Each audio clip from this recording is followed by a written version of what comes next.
Hello everyone, this is your teacher Julián Marín Hoyos, and today we're going to review Martes de Prueba number 8 for the 8th grade. Thank you very much for watching. We're going to start sharing my screen so we can see what kind of exercise is being presented to us on this occasion. Okay, so this one is very interesting because involves reading comprehension, of course, but also requires from us some knowledge of language use, meaning we're going to have to choose from different options. In this case, we have 4 different options. This increases the level of difficulty. And not only that, but you're going to realize that many times these options seem to be suitable, meaning more than one could be correct from our perspective. So that is why we need to think about which would be the most appropriate according to the context. We need to choose the best one, the one that fits better in a paragraph or in a sentence, okay? So let's start with the exercise.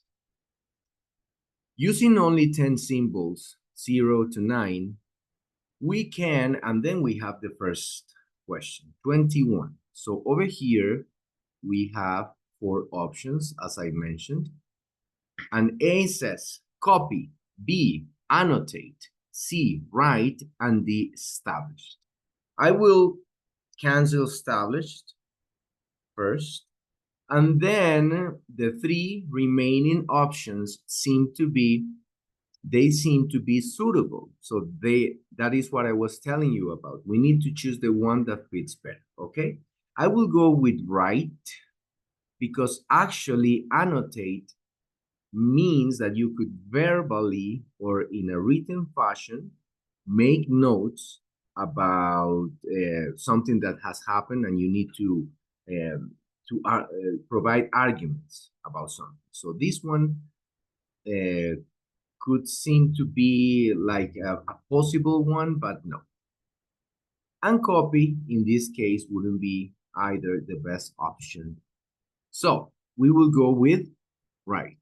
We can write any rational number imaginable. But why do we use these 10 symbols? And why is there 10 of them? Strange as it seems to us now, there was a time where numbers, as we know, question number 2. The option here, the correct one will be, as we know them. This one is actually very easy because we're talking numbers, plural, that is them. So cancel her, which is feminine, and this is his, masculine, and theirs, plural, right? But possessive. So this one, it was actually kind of easy. So as we know them, simply weren't invented. We start the next paragraph with question 23. We have the options ancient, antique, early, and obsolete. Over here, we need to pay attention to the context because we're talking about humans in the Paleolithic age. Okay, this is prehistoric times. I would choose early humans because of that fact. Because when we're talking about ancient, normally we're talking about history, but time, especially up to the end of the Roman Empire, which was a couple of centuries after Jesus Christ. So in this case, some knowledge of your history and prehistory, the geological eras, and also the evolution of men on Earth. So this could help. So that is why I will go with early humans, because that's what they're talking about, prehistoric humans.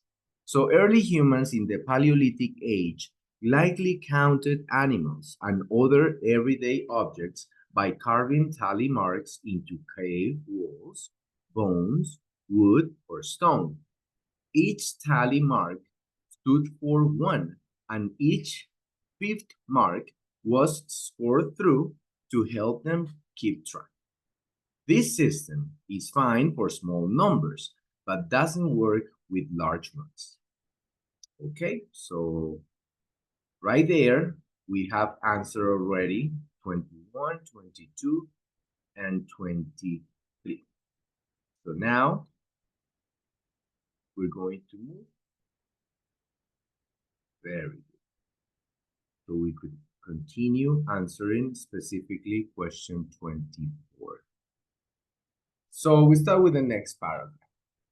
As early civilizations developed, they came up with different ways of writing down numbers. Many of these systems, including Greek, Egyptian, and Hebrew numerals, were essentially extensions of tally marks. They use a range of different symbols to represent large values. For example, then we have question 24. For example, so we have on, at, off, in. So that is why we need to pay attention. What are we talking about? We're talking about ancient Egyptian system. We're talking about a system. So inside this system, so that is why I would choose in. In the ancient Egyptian system, a coiled rope represented 100. And a water lily represented 1,000. So these other options, when you look at them, they could fit. That is why you need to look for the one that is more suitable. Of course, depending on the context. In this case, what are we talking about? Okay? So let's continue over here. So we can answer the last question. That's 25. In the last paragraph. Okay, each symbol was repeated as many times as necessary and added together. So 300 over here, this is a tricky one, right? Because actually could, might, should, and would could fit grammatically in this, from a grammatic perspective, could fit in this option, right? In this question. But then we need to choose the most appropriate concept or word according to the context. In this case, I will go with would, okay? So, would be shown, so 300 would be shown as 3 coiled ropes under the ancient Egyptian system. Could, that wouldn't be entirely wrong. Might, wouldn't be entirely wrong. And should wouldn't be entirely wrong. So what they want to check, I mean, the designers of these tests, what they want to check if you actually can use the most appropriate word that in this case suggests a different level of certainty.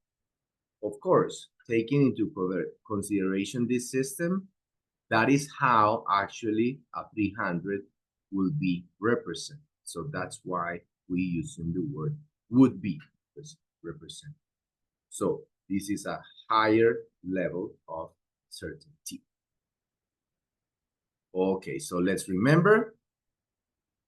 Question 21, right?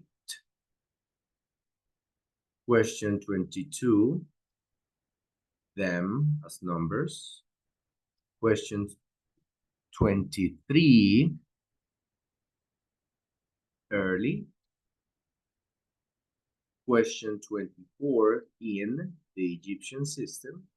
And 25, D, would. This, we're finishing this review of Martes de Prueba, number 8 for 8th grade. Thank you very much for watching. Remember to click like and subscribe. Thank you very much.